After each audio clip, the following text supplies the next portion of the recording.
Hi Capricorn, welcome to Higher Source Tarot for your January 2022 Is It in the Cards Love Tarot reading. This is a love reading for all Capricorn, Sun, Moon, Rising, and Venus. Thank you to all of you for your support. I send you love and energy to attract more love into your life every single day. And if you're new here, welcome to you. I post new readings every Friday, then again on Monday. So if reading doesn't resonate, come back in a couple of days. You can watch a new reading. Friday's readings are always a general reading. Monday is a different style every week. So of course today will be a love reading, but other weeks I do a more detailed Celtic cross style reading. And then I also did a 2022 year predictions reading, which was fun. So if you like tarot and you like the channel, I'd love to invite you to subscribe to Higher Source Tarot. All right, what advice do you have for Capricorn, Sun, Moon, Rising, and Venus about love? What does Capricorn need to know about love, please? For the best and highest good of all concerned with Capricorn. Okay. All right, so we'll start by drawing 3 cards to represent your energy, 3 cards for the person you're attracting, 3 cards on the advice. You've got the World, the 3 of Swords, and the Hanged Man. They've got the 9 of Swords, the 5 of Pentacles, and the 8 of Swords. Dear Lord, the advice is the 3 of Pentacles, the Fool, and the Ace of Swords. Well, I'll be honest with you. I mean, their energy is not particularly great. I mean, they got an 8 and 9, but the 9 is the end of the cycle. So they're coming out of some kind of a shit storm, quite frankly. But I do feel like you have a new beginning with the Fool, and you do have a commitment here. So there's, let's see here, 3 major arcana. I definitely feel like you've both been hurt in the past, and that might be part of what works. You can be open and honest, and we'll get into the Fool, but he carries his bag of experiences, but he's learned from them. So it's not like it really is every tool you need to move forward here. So I'm going to say, yes, it's in the cards. I know their energy is a little dicey, but it doesn't bother me because I feel like it's more about a change, some kind of change they're making in their lives. So with the World here, there's nothing better than that. You always want the World in any reading, okay? So don't ever, I don't know any really reputable reader that would read the World as a negative energy. It's not what it is. So with the World and the Hanged Man, talk about a vision for you. The Hanged Man is a vision quest. It is an energy of really changing your perspective on something. And with that 3 of Swords here, that's definitely the 3 swords, the way that they're aligned symbolizes acceptance. So there was some event for you guys that was painful, no doubt about it. There might have been a betrayal, an ending of a relationship. You might have taken somebody back and realized it's not going to work.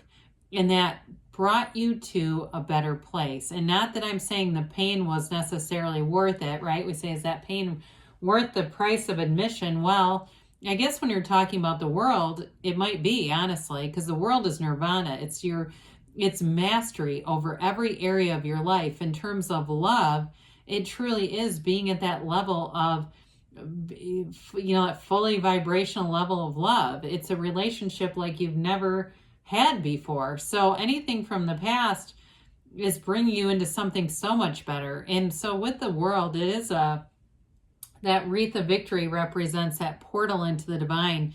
So I feel like you have a big time change of perspective with both the Hanged Man and the World, but it leaves you to being very, very open. Now I have to point this out anytime these 2 are together. Okay, both of their legs are in the same position. I used to sleep with and I still do sometimes with my legs like that, not intentionally. I just, started doing it. This was years ago, probably 20 years ago, not really noticing the consistency there. But anyway, it represents the number 4. So for some of you, it may be an indication of the next 4 weeks, the next 4 months, but it brings you into a better place. Either way, I'd say 3 or 4, quite frankly, looking at your energy. But there's a very easygoingness, especially with the Hanged Man. And even the Three of Swords, because you have an acceptance there. So you're approachable, you're open, you've released all resistance here. So anything can be brought into your awareness, but we get what we are. And so when you're open and easy, you don't have, you don't harbor animosity and resentment at somebody. You've let go of it. You're going to attract somebody who's ready and is a match to you, somebody else who is honest, integrous, trustworthy. They're also open. And so with this, interestingly enough, with their energy, you've got a wonderful energy, though. I do feel like you're going to be ready to meet somebody, and you've got a nice energy in the advice. So they have the 8 and the 9 of Swords. It could be an air sign who's been to hell and back. Might be a Gemini, Libra, Aquarius here for you. But they do have that 5 of Pentacles too. So 9s are all about completion. So we like that because the 8s are about vibration. They went through something. It could have been a huge loss financially. It could have been a lot of worry about, if they were in a loss financially, worrying about their housing. I get that for somebody. They might have even had to move. This could be a relocation for them, but I feel like they had a real turning point. I mean, it was an absolute gut punch for whoever this is. Now, I don't feel like you're going to be putting Humpty Dumpty back together again. I don't feel like they're coming in at a time where they're down and out. Okay, your energy, your vibrational energy your point of attraction is way too high for this to be a match for you. But I do feel like it's significant. So whatever this 8 of Swords was for them, very restricted energy. They may have felt guilty with the 8 and 9 of Swords together for whatever they had to move on from. But I do feel like their back was against the wall. Like, I think whatever they had to move on from, they had to. There was just no saving the ship. It was like, you've got to, let go or be dragged, as we say. They may have had a real tower moment. And for some of you, this person's been through a dark night of the soul. And I do talk about this sometimes. The Dark Night of the Soul is actually a poem from a 16th century priest, a Spanish priest named John of the Cross. And he devoted everything he had to God. He was obviously a Christian God, right? It doesn't matter. This isn't religious necessarily. So he tells his constituents, congregation, whatever you want to call them, that they need to be more devoted to God. They need to worship. These people get mad and they beat him and throw him in a hole. And so he's in this dark hole at night, and he's this small man, and he writes the poem, The Dark Night of the Soul, because he's saying, how could you forsake me? God, everything I gave you. Well, anyway, they take him out of the hole, and he ends up becoming canonized. And he's it just was like a big deal. But that Dark Night of the Soul brought them riches. Okay, whatever it is, they have made gains through this. And so I feel like it's going to bring in this brand new, fresh, clean slate.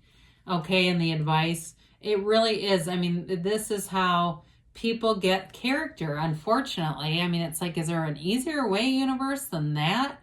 But this is beautiful. You've got that 3 of Pentacles, and 3s are all about multiplication, growth, development.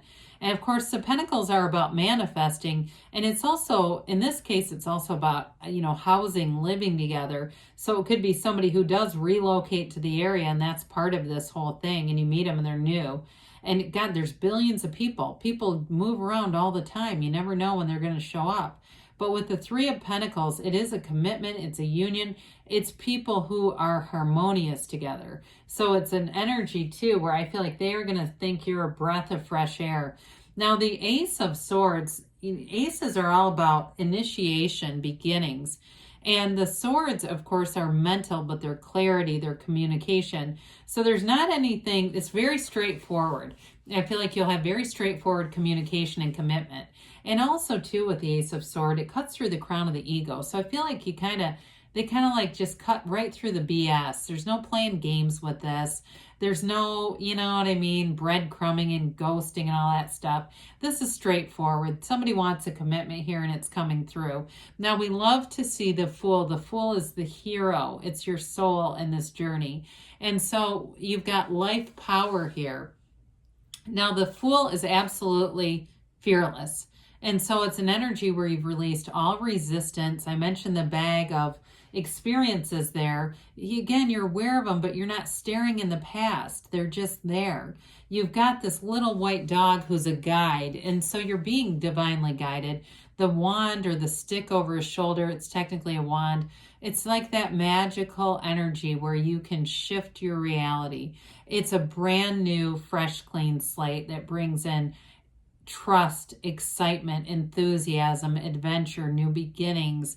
It's wonderful in terms of a relationship. It's a new beginning that's life-changing. You are standing on the precipice of something genuine love, something real, and something that will grow. So I definitely like that. I mean, I know it's hard to see all those dark cards in a love reading, but I feel like it's very significant for this person. And I do get too, I don't know if they're a veteran or they've been through, it just, whatever they have been through is like unbelievable, but I feel like it's made them a remarkable person.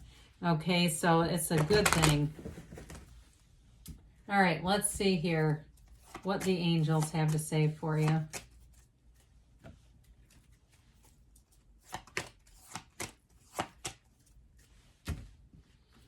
If you believe, ask, believe, receive, as we say. The universe always answers you. The universe is constantly communicating with you. Golden opportunity. And, you know, maybe whatever this moving thing is, it opens the door, but it's a golden opportunity, they say. Let go and let the universe be at the helm, do the heavy lifting for you. Don't worry about the details. Just know what you want and that it's already yours. Within the next few weeks, they say, and you've got a yes, okay? So is it in the cards? Yes, Capricorn, there's love here for you. I love you too, and I'll be back again soon.